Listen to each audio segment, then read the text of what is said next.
худалдаж худалдаа авах хоёрын хооронд гэрээ хийхин тулд татвар төлдөг штэ. Тэр татвараас зайлсхийхин тулд одоо юу гэдэг бэлгэдлийн гэрээ байгуулчихъя гэсэн нэг явдал иргэдийн дундаас гараад идэл да. Энэ дээр ер нь хуульч хүний зүгээс байр суурь илэрхийлвэл. Гэхдээ худалдаа авах гэдэг харилцаа юун дээр үүсвэхээр яг чамд байгаа бэлэн юмыг би авахд л үүсдэг байхгүй.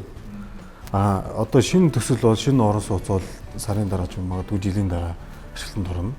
Бий болно гэж байгаа учраас тэр бол өөр харилцаа явж байна. Яг энэ дээр асуусан асуулт зөв байсан учраас нэлээд чухал учраас нэг зүйл хэлэхэд бэлэн хийх нь өөрөө буруу ерөөсөө зарчмын үед буруу.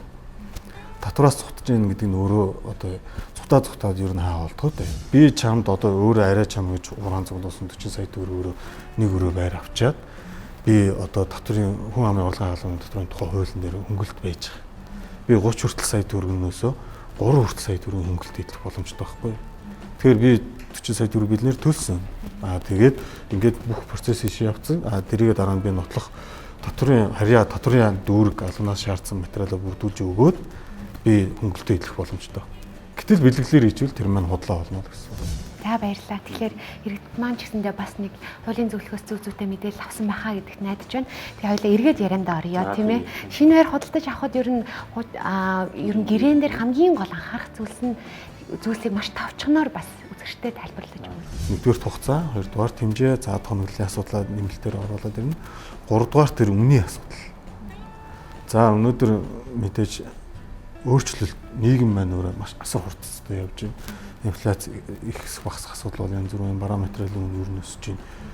Тэгэхээр ерөнхийдөө энэ тогтсон үнээрээ цаашдаа байх юм уу, үгүй юм уу? За би урьдчилгаа 30% юм уу, 20% юм уу, 40% энэ нэрээ төлөө. Дараагийн 30-20% төлөх болохдоо та надаас инфляц явчлаа, параметр өсчлөө. Би одоо танаас төдөө нэмэгдэлтэй үн авнаа гэд ингэж яриа суух юм уу яах.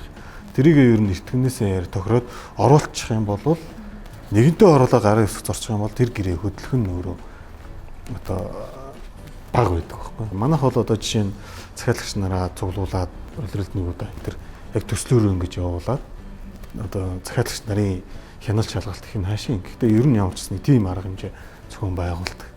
Тэгэхээр тэр нь захиалагч одоо энэ ямар асуудлыг шийдэх гэдэг нь хэрэг ихэнхдээ манайхан гэрээ байгуулаад хайдаг. Гэрээ байгуулаад орхичдаг. Тэгэл нөгөө явж аваад за нөгөө төлбөр төлөх гарапын төгөхөөр юм уу эсвэл нөгөө байр ашиглалтанд орох хугацаа төгөхөөр хай хүйгээд ирдэг. Хай хүйгээд ирэхээр нөгөөх нь өлегтэй яваагүй байж идэг ч юм уу. Ингээд нэг юм асуудал хүлээлтээс нь зөрөөд идэх байхгүй юу? Хүлээжсэн хүлээл төсөөжсэн төсөөлөөс зөрөгтэй зэрэгэл зөрчил үүсэж ирсэн. Энэ асуудлыг л одоо үүсч болно. Амьдрал баян учраас янз бүр гэж болно. Энийг л зөрчлийг багасгах энэ дээр ингэж аль болох одоо юу гэдгийг гурван биений хэрэг шиг хамтдаа нэг зорилго төрхөн төлөөл мастер пропорти ажилтдаг. Тэр утгаараа зуучлалынх нь өөргөн ч өрөө тийм, оролцоон ч өрөө тийм. Тэгэлгүй яах вэ? Одоо мастер пропорти жишээлбэл тийм ээ компани ямар их үйл ажиллагаа хэрэглэгчдэд зориулсан ямар их үйл ажиллагаа явуулдаг юм бэ? Бүхэл бүтэн судалгааны баг ажиллаж байна тийм ээ. Хуулийн зөвлөх нь ажиллаж байна. Ямар нэгэн эрсдэлд орохгүйгээр байрандаа амар тайван амьдарч болох юмаа гэсэн ийм санааг л бүрэн зохицоор нь илэрхийлэхийг манай нэвтрүүлэг зорж ажиллаж байгаа. Гэх мэт үзэгчтэй нэвтрүүлэг маань үргэлжилж байна.